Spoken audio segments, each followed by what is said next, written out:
Sesaat lagi Anda akan menyaksikan acara ini dipersembahkan oleh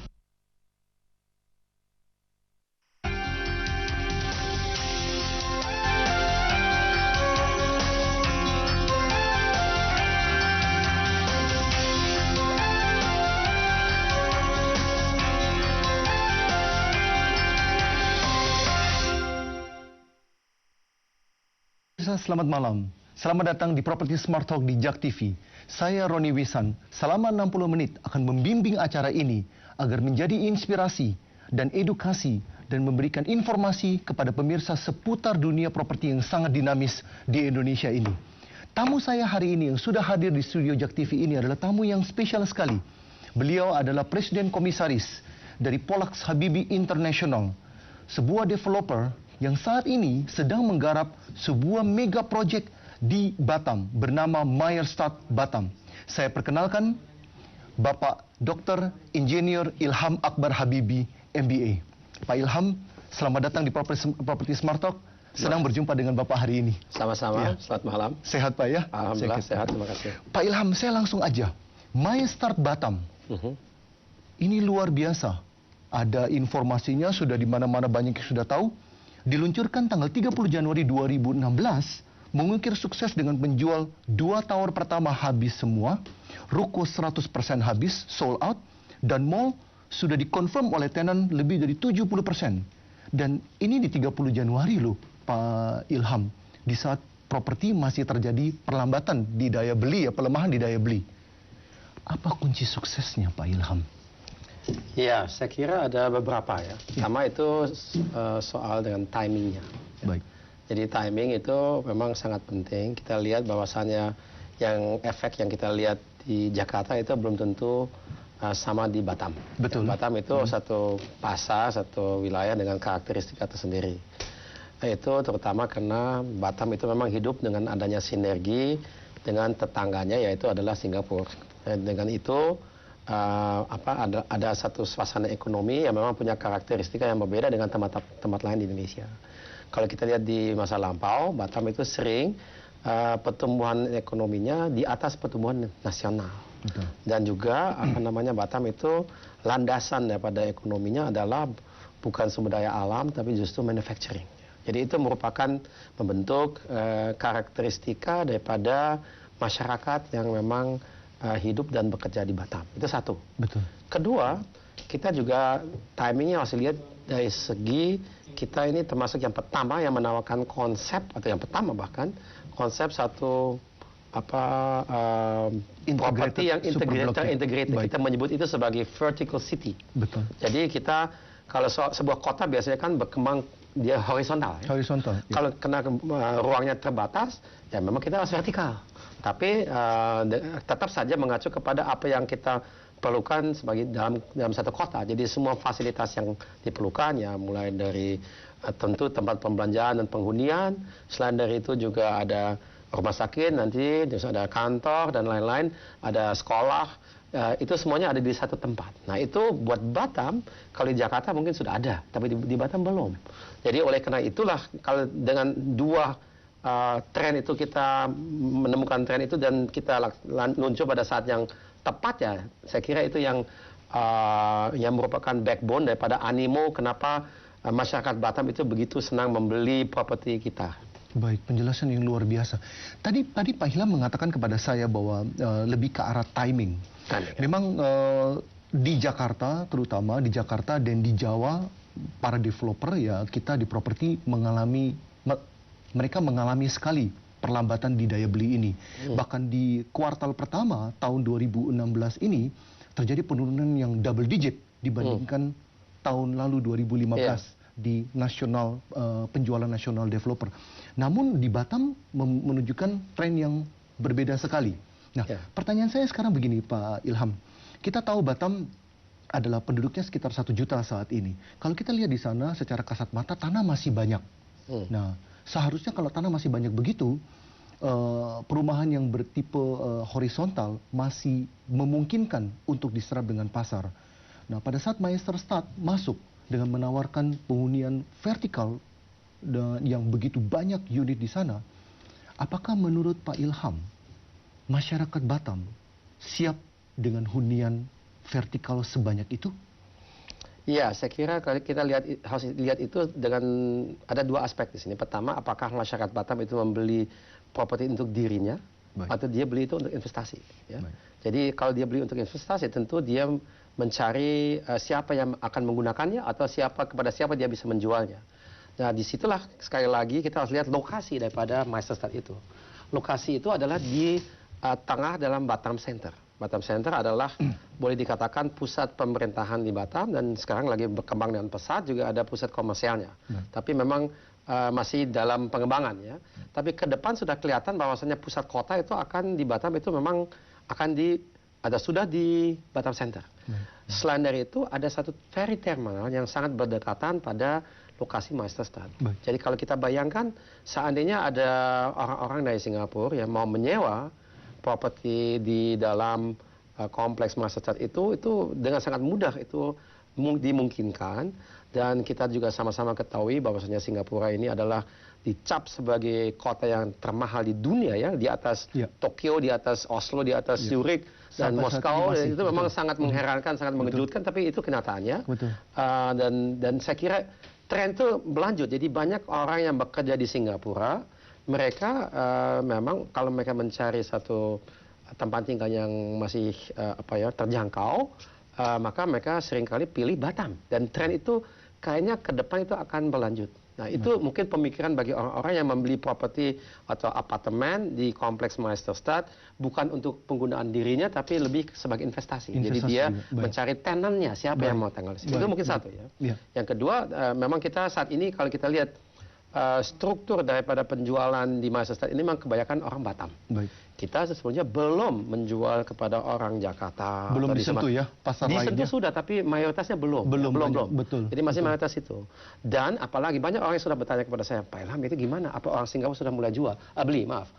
Belum. Kita belum belum all out karena kita masih mencari bentuk gimana kita menawarkan itu dengan cara yang paling aman. Jadi luar biasa, masih mengandalkan pasar Batam, 2 tower tadi sudah habis. Saat ini ya. Karena kedepannya suatu ketika kalau memang semuanya sudah siap, kita juga akan mulai menjual kepada orang Singapura langsung. Baik, terima kasih. Pak Ilham, penjelasan yang luar biasa. Kita jeda dulu, berikutnya Pak Ilham kita akan bertanya kepada Pak Ilham, apa sebenarnya Meisterstad Batam ini ya? Oke.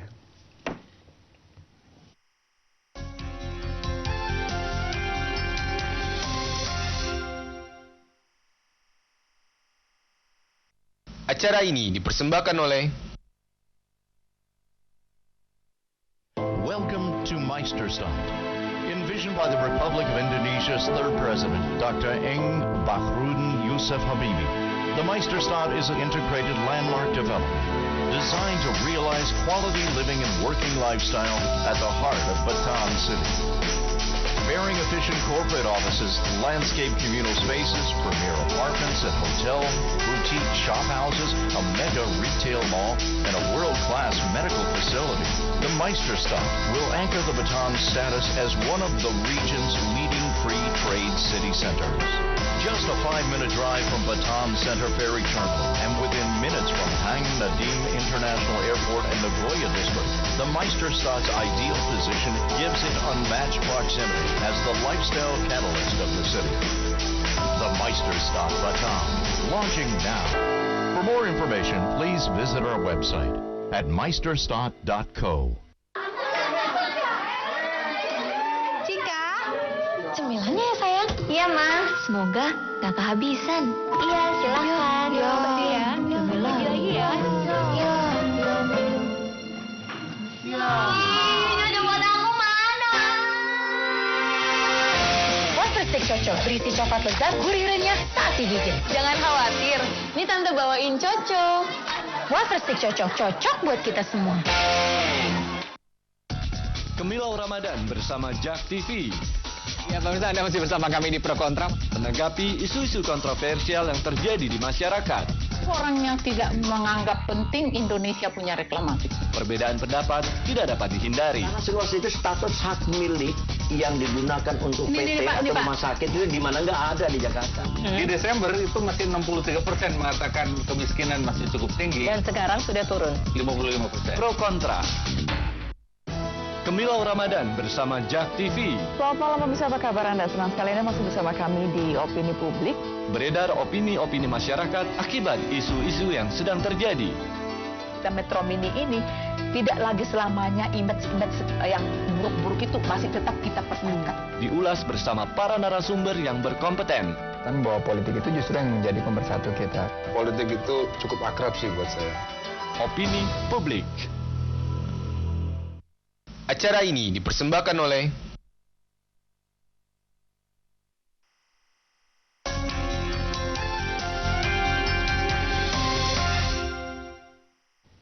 Masih bersama saya Roni Wisan di Property Smart Talk Jak TV. Pak Ilham, pertanyaan berikutnya. Tadi Pak Ilham sudah menjelaskan apa kunci sukses bisa menjual segitu banyak unit pada 6 bulan yang lalu di Januari. Nah, pertanyaan saya adalah banyak pemirsa yang belum tahu Mayer-Stad Batan itu sebenarnya apa. Oke. Bisa dijelaskan sebenarnya konsepnya itu apa sih? Produk-produk ini apa? Superblok seperti kayak bagaimana begitu? Ya, dengan senang hati. Ya, jadi pertama kalau kita mulai dari kata Meisterstadt, itu bahasa Jerman sebenarnya. Ya. Meister dalam bahasa Inggris mungkin master. Ya. Kalau Stadt itu tidak lain daripada kota. Jadi ini seperti masterpiece. Masterpiece kalau kita membayangkan satu kota vertikal, dan begitulah yang kita bayangkannya dari segi Polaks Habibie. Dan kita memang ada berbagai macam produk dalam Meisterstadt itu. Pertama ya ada, kalau kita lihat superbloknya tentu di bawahnya itu ada mall. Di atas mallnya ada beberapa tower. Ada 8 tower atau menara apartemen. Terus ada satu menara untuk kantor. Kedua ada satu untuk hotel. Dan yang terakhir itu untuk rumah sakit. Nah, kalau kita mengacu kepada apartemennya, kita namanya itu Wunderbar Residence. Dan ada 8 tower seperti tadi saya sudah katakan. Tipe apartemennya itu ada yang sekitar 25 meter persegi. Mulai dari 25 ya? Ya, terus ada yang paling besar itu kurang lebih 52. Baik. Terus ada yang menengah di 43 kurang lebih ya. Baik. Nah, kita di situ sasar ke segmen sektor kelas menengah sebetulnya. Baik. Jadi kita tidak membuat yang terlampau luxurious, tapi memang kualitasnya tetap harus bagus. Jadi kita menawarkan satu produk yang bagus, tapi memang kita tahu bahwasannya tidak boleh terlalu mahal. Karena kita tahu bahwa pembelinya memang budgetnya, anggarannya kurang lebih seperti itu. Baik. Selain dari itu, kita juga menawarkan adanya ruko-ruko yang kita sebut sebagai gallery shop houses. Kemudian yang 3 tower itu kita akan membuat satu tower atau menara yang lantainya akan berlantai 100. 100 lantai? 100 lantai. Saya akan menanyakan pertanyaan itu karena jujurnya sampai saat ini di Indonesia belum ada satupun office tower bahkan di Jakarta yang mempunyai lantai 100. Saya akan menanyakan pertanyaan itu nanti Pak Ilham. Nah, selain dari itu kita ada juga rumah sakit. Baik. Dan itu semua di atas tanah yang luasnya kurang lebih 9 hektar. Memang kalau kita lihat ceritanya, ini sebetulnya ibu saya almarhumah dulu beli tanah ini karena memang mau membangun rumah sakit. Karena kita melihat Batam ini memerlukan rumah sakit. Nah, setelah ibu wafat, Bapak melihat bahwasanya ini bisa dikembangkan mungkin bersama dengan satu developer lainnya, yaitu adalah dengan Pollux. Baik.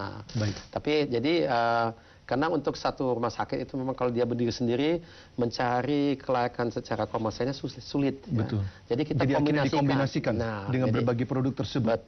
Betul. Jadi itu adalah ceritanya kurang lebih. Baik. Masih ada satu lagi produk yang belum dijelaskan, yaitu adanya hotel di sana ya. Oh ya, hotel itu ya dia saya kira itu mungkin kita belum selesai dari segi ini ya, perencanaannya belum habis, tapi kita akan membangun satu tower khusus mengenai hotel di situ, dan itu saya kira itu akan hotel bintang 4 atau 5 mungkin. Baik. Ya. Jadi benar-benar ini yang ditawarkan oleh Polaks Habibie ini benar-benar suatu kota tersendiri, vertical city.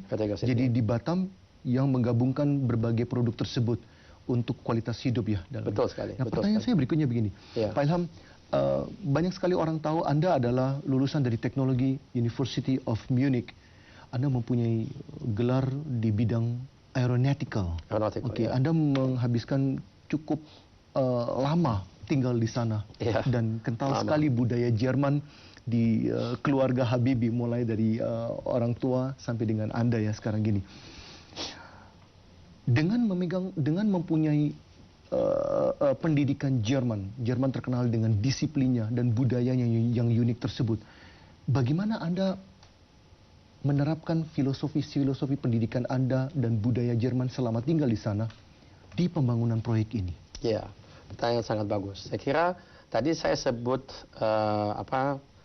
Meisterstad ini sebagai proyek dari segi apa saja yang ada dari segi produknya ya. Tapi kalau kita lihat teknologi di belakang itu kan, kalau kita membangun satu kompleks yang seluas itu tentu ada juga aspek-aspek teknologi yang perlu diperhatikan. Bagaimana dengan energinya, gimana dengan klimatisasinya, gimana dengan aspek lingkungan hidup, gimana dengan suasana yang ramah kepada manusianya di dalam kompleks yang sebesar itu. Nah, itu yang kita menyebut sebagai satu kompleks atau satu super blok yang punya sifat ramah lingkungan atau ecological balance. Gitu ya. Jadi itu adalah satu teknologi dan satu aspek yang selama ini juga sangat diperhatikan di Jerman. Jadi kalau kita ke Jerman, yang kita sebut, yang kita kenal sebagai green building misalnya, itu sudah sangat maju di Jerman. Kalau kita bicara mengenai energi terbarukan atau juga pengolahan sampah dengan bertanggung jawab, atau juga penggunaan dan pengolahan air dalam kompleks itu dengan ramah lingkungan, itu semuanya ada dari Jermannya. Memang kalau buat saya pribadi itu sudah merupakan satu hal yang saya jalankan dengan sendirinya, karena itu sudah diharuskan, sudah menjadi budaya di Jerman. Nah, di Indonesia memang boleh dikatakan itu belum menjadi budaya, tapi ke depannya saya kira kita sebagai negara yang memang punya satu lingkungan yang begitu indah, kalau kita tidak mau menghancurkannya dengan mencemari lingkungan tersebut, ya memang terpaksa kita harus lambat laun dimulai dari awal ke arah situ. Jadi kita di Batam dengan adanya proyek Meisterstad ini dari awal kita sudah menekankan aspek itu, adanya keseimbangan di antara manusia, teknologi dan lingkungan hidupnya. Dan teknologi di situ tidak lain daripada enabler ya. Jadi teknologi tentu bukan objeknya, dia hanya alat untuk membuat kualitas hidup terbaik untuk manusianya. Baik. Ya. Jadi sudah dipikirkan sampai dengan di sana ya. Iya. Namun ada satu pertanyaan. Silakan. Teknologi yang tadi Pak Ilham sebutkan itu harus diakui mahal investasinya. Nah, itu di depannya akan membebankan developer dalam menerapkan teknologi tersebut. Tergantung. Tapi implikasinya akan bagus di berkelanjutannya. Betul. Berikutnya. Saya kira gini, mungkin di awal bisa saja lebih mahal sedikit. Baik. Tapi kalau kita lihat ya banyak teknologi yang tadinya agak mahal, karena sudah mulai matang sekarang, jadi harganya itu dari tahun ke tahun juga turun. Kita lihat saja handphone ya. Iya. Handphone beberapa tahun yang lampau masih sangat mahal, apalagi yang smartphone. Sekarang sudah mulai terjangkau. Sangat terjangkau. Atau juga dengan laptop atau tablet, semuanya jatuh sekali harganya. Begitupun juga dengan teknologi seperti yang tadi saya sebutkan, yang kita akan gunakan dalam konteks membangun super blok ini. Jadi pertama, teknologi tidak semahal seperti kita bayangkan. Kedua, kalau seandainya memang dia lebih mahal sedikit daripada teknologi yang konvensional, itu akan sangat dirasakan di cost operasionalnya. Karena kalau kita misalnya membuat satu desain